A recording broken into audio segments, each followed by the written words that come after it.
What's up, NBA fan? What's up, all sports fans? This your boy JB, host of the Behind the Bench Podcast Network and channel. Giving a shout out to the rest of the crew: Shad, Kelvin, Jermaine, KB Film Room, Big Dog, Talk Sports. That's right, that's right. And for everyone who's tuning in, we thank you for supporting Behind the Bench and subscribing to the channel and helping to make this show the best that it can be. And last check, we have earned 28 new subscribers over the past 30 days. So we're right on track, man. You know, we are a channel that's just starting, man. And I know it takes time. And a lot of the arguments that we pose, we realize it's not popular, man. But I believe in quality over quantity. And eventually, the truth will prevail. Or as they say, the truth will set you free. And don't worry, I'm not trying to be philosophical, nothing like that. But this is a segue to what I want to talk about. And the new NBA season kicks off next week, right? The 24-25 campaign. And I'm going to be totally honest. Look, everybody gets caught up in hype. It's easy to do, man. It's like it has a very strong appeal. You know, when you turn on a show or radio or whatever that source is that constantly reinforces a notion and tries to hype up a situation, or a la gas it up, right? And as a fan of this league, because I had a fan of that guy, as I referred to the eye of the hurricane. I will not mention him by name until all of this is finally over. I'm making a vow to myself this season to really focus on not mentioning his name. And it's out of respect to who were casted out of their home, their domain, their young core. And fans of this guy, a fan just told me, get over it. The Lakers have gotten over it. But the thing is, the reality is they have not gotten over it. Because the future was mortgaged away. And I think it's difficult to really grasp that notion, that ideal, that reality, that a franchise mortgage off a decade. And when you are passionate about a team and you see them take this perilous route that's all too predictable and everything is unfolding right before your eyes exactly how you interpret it to do so, you cannot help but share your sentiments. Sometimes when you really break down the full picture and give the full view, that reality will be rejected. Because think about how fans have been led to support this situation. I've heard everything from, well, the window is short. We have to do whatever we have to do right now in order to win. We'll worry about the future down the road. That's not a winner's mentality. That's not a winner's mentality. Panic starts to set in, desperation. You throw aside logic, you eschew logic, and you constantly throw all your chips in the middle of the table. Meanwhile,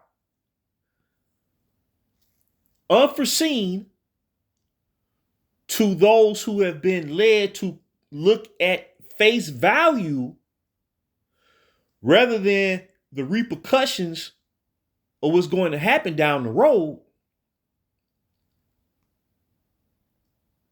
to consider how all this is going to end up, it's easy to say, we'll deal with that when we get there. It's easy to say that until you get there. That's when you start finding out who's who.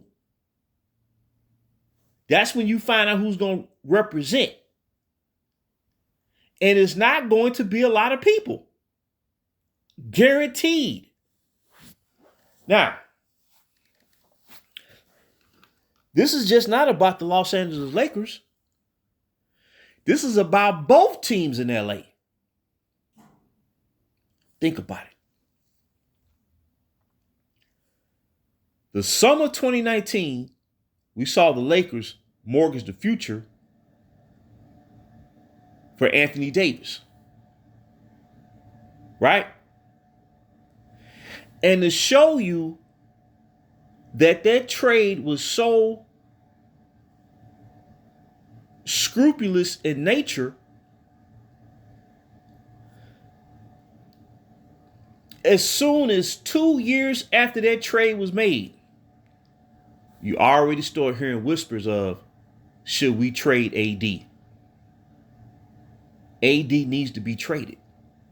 Now think about this. This is supposed to be the right move to carry you to constant championship glory. But yet 2 years in, by the end of the 21-22 season, you already had voices saying, man, we got to get rid of AD. Right?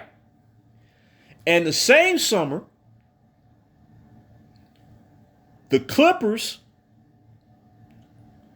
attempted to duplicate what the Lakers did to get Kawhi Leonard to sign on board by agreeing to give up a boatload of draft picks and a young rookie Shade Gilgeous-Alexander to acquire Paul George.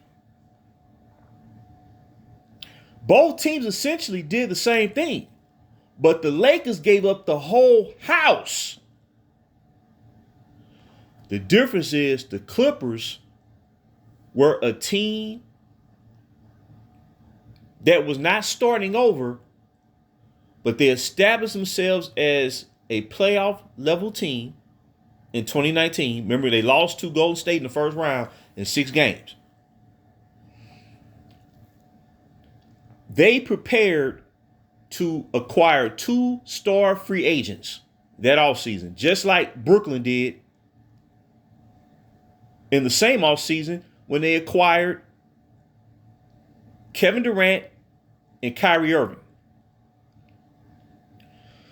So one move that was orchestrated to capitulate to the eye of the hurricane set a terrible precedent where organizations mainly in large markets were led to give up multitude of draft picks, young talent, to bring in 2 star players to try to keep up.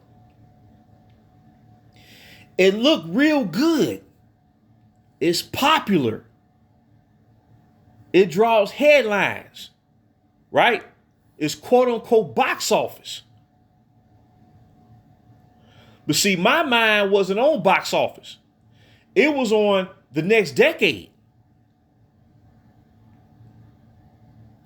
And you know how me personally adopted that mindset is because I upheld young talent. I watched that Laker young core, the real young core, the young core that they have not been able to replace. Even they've had every variation of a roster over these past 6 years, veterans. You brought in 2 six-man of the year level players on the same offseason. You bring in all the big names, the big guns, 5 top 75 players, the all-time leading career triple-doubles in Russell Westbrook, 2-time scoring champion. I forgot he led the league in scoring twice. I knew he did it once. He did it twice. MVP of the 2017 season. You bring back Dwight Howard. You bring back Rajon Rondo. You bring back all the players that was on that bubble team. You bring back Avery Bradley, right? And everybody was feeling good. But if you watch the young teams in the NBA, particularly in the Western Conference, as early as the year that the Lakers gave up the future to get AD,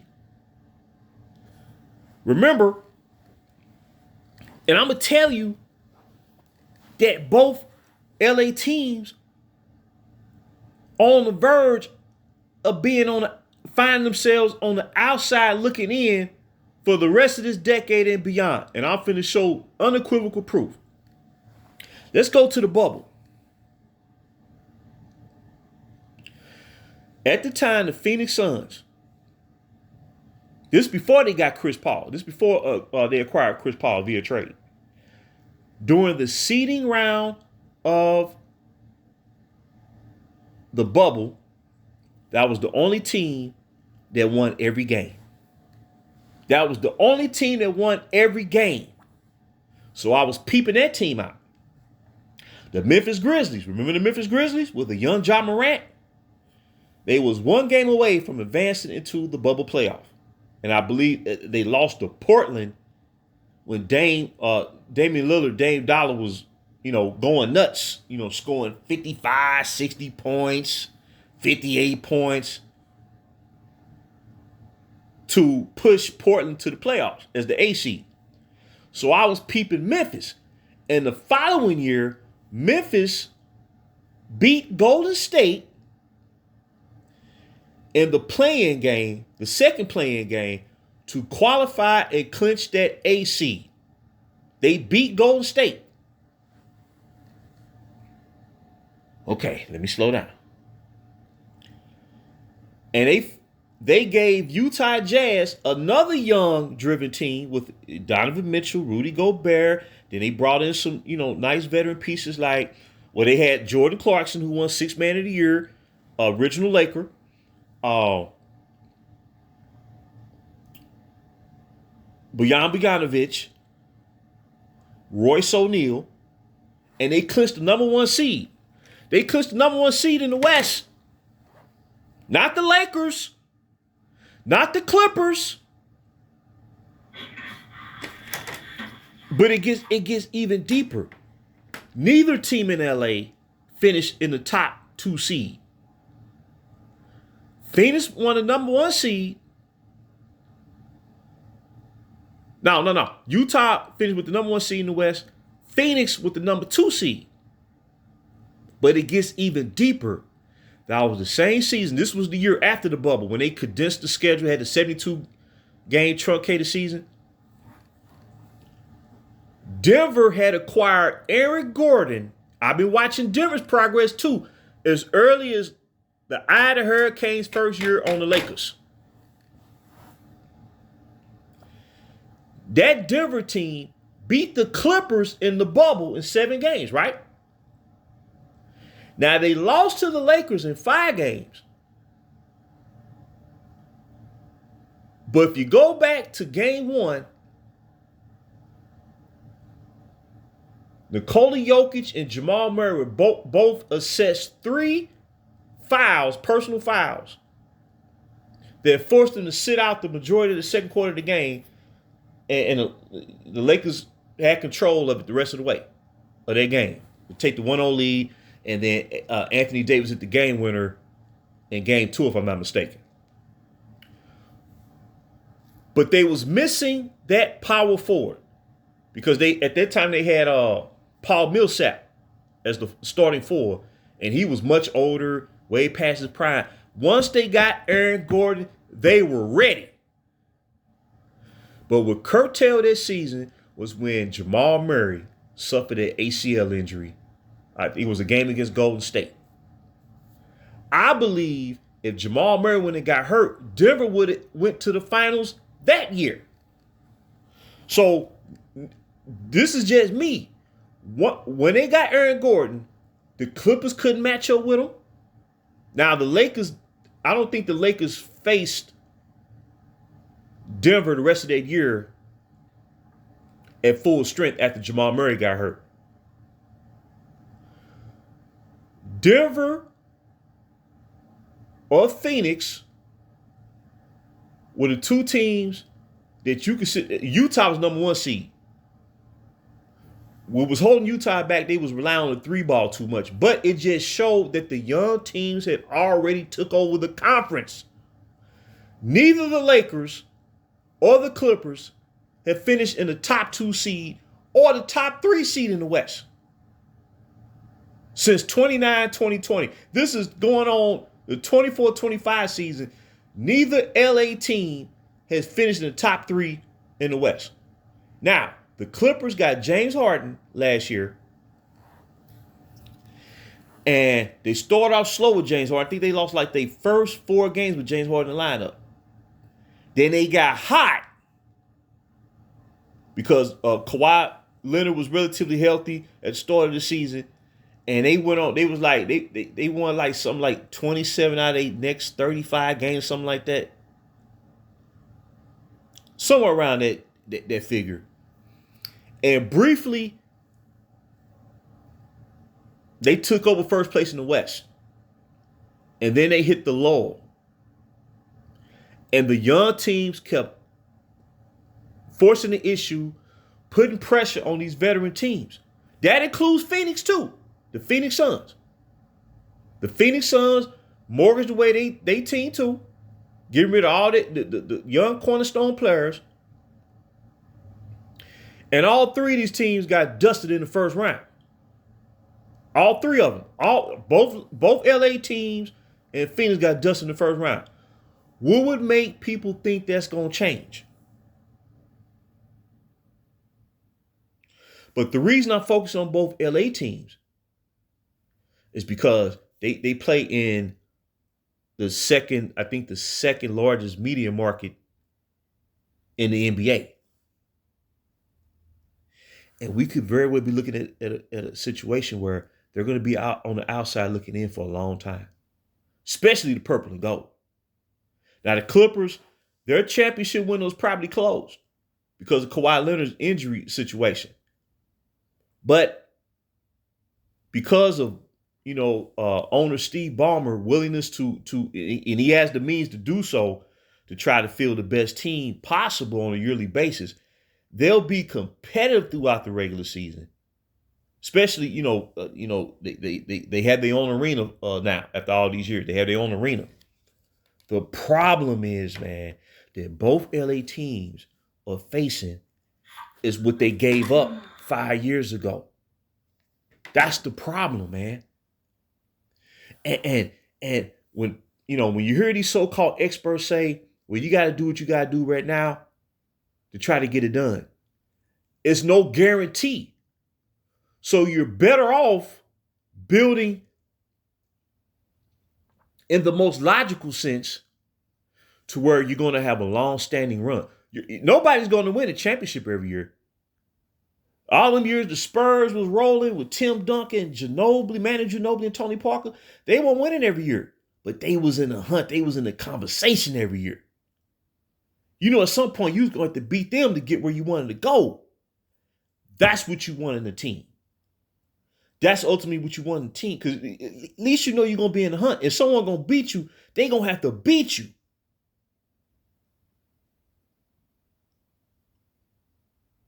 So you look at both LA teams, man. Paul George is gone. He went to Philadelphia, but he's on the downside of his prime. Now they did bring some younger players in, but they're unproven and they're role players at best. Lakers been trying to catch up to what they gave up over the past 5 years. I see it in the moves they've been trying to make. But they're never going to say that the young core has been missed because of who's on the team and who they traded the future away to get. See, if this was the right move, man, it don't matter who the coach is. You should be winning 50 games with your eyes closed. So what I'm trying to say is, when you see the Memphis Grizzlies, man, and I watched them in action last night when they played the Indiana Pacers, and the center, I'm talking about a true full-fledged center, that position is on its way back. No more, we need a rim protector, someone you could just lob the ball to for an alley-oop. No, them days over, dog. Positionless basketball is done. You look at the Memphis Grizzlies, and you look at Zach Edey, man.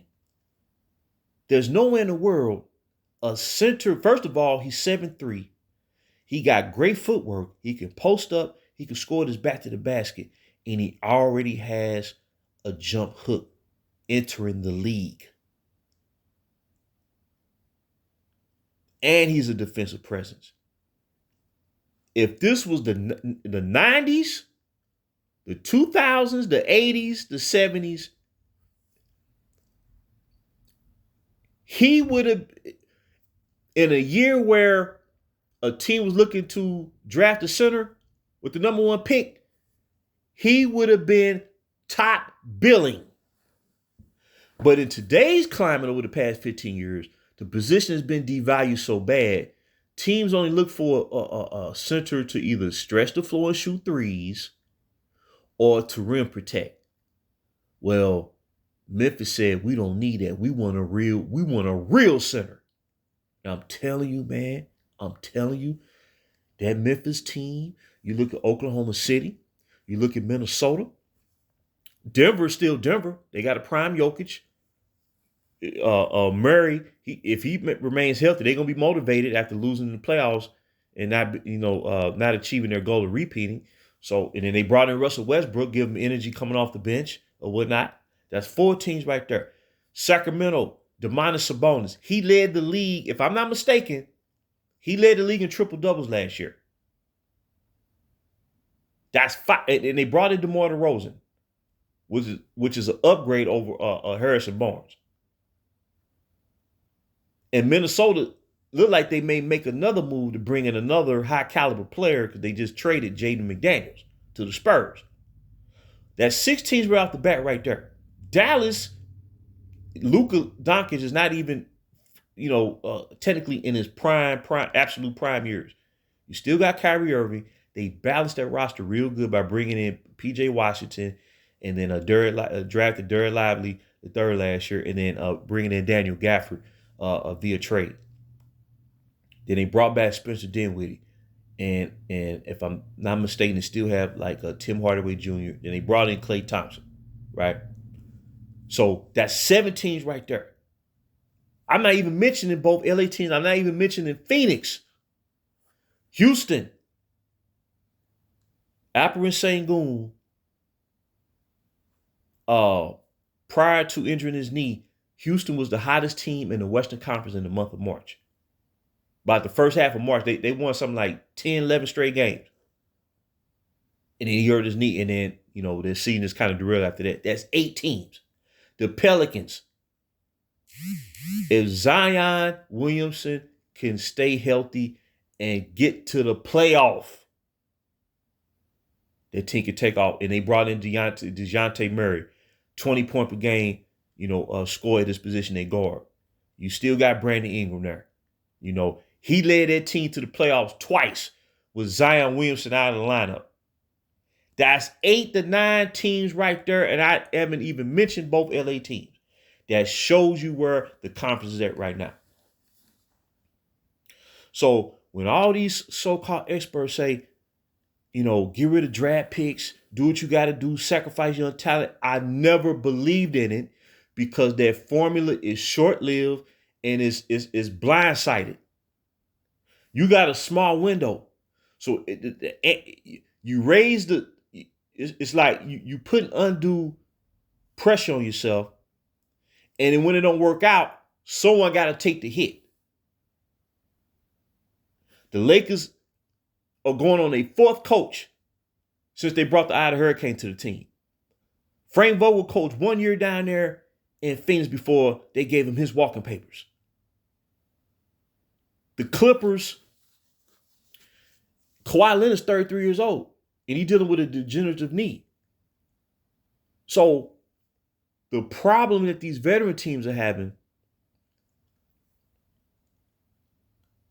over the course of the 82-game season, they're not equipped to match up game in and game out with these young thoroughbreds. And see, in 2021, there was like 4 young teams. Now that tally has doubled +2. Because I haven't even mentioned Wembanyama down there in San Antonio. And you know he's going to get better. You know, they're going to continue to build around him. That's 10 teams that I just named right there.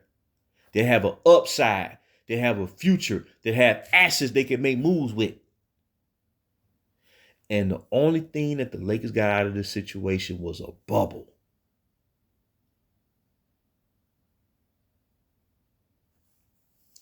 Denver beat the Clippers in 7 games in the bubble. So when you look at it, man, like, I don't think anyone can tell me that this is the way to go. Like I said, it's popular. It draws conversation. People talk on these shows all day, but what happens is you don't see what's happening behind the scenes right before your eyes. And then when it hits you, you be like, wow, what's going on? Well, it's been building up all this time. Minnesota, #1 ranked defense last year. Stands to reason they're not going to taper off too much. And I think they improve, actually, because they brought in, they traded for Julius Randle, who get you 24 and 10, but they got Dante DiVincenzo, who can get you 15 coming off the bench, and he can shoot 40% plus from 3. So you're adding another dimension to that second unit. Then they drafted the young man, what's his name? Willingham, Ty Willingham, the real quick point guard, and he can score already. So Minnesota, I don't think they're going to taper off. So what I'm saying is, man, this is going on 2025, and both LA teams, man, I don't think the fans are ready to really accept the reality of what's about to go down. I've come to terms with it. Because, so when all this ends, man, and when this stuff crash, they can't continue to talk about their bubble, man. Their bubble's done. That was a fleeting moment in time. What you could have had versus what you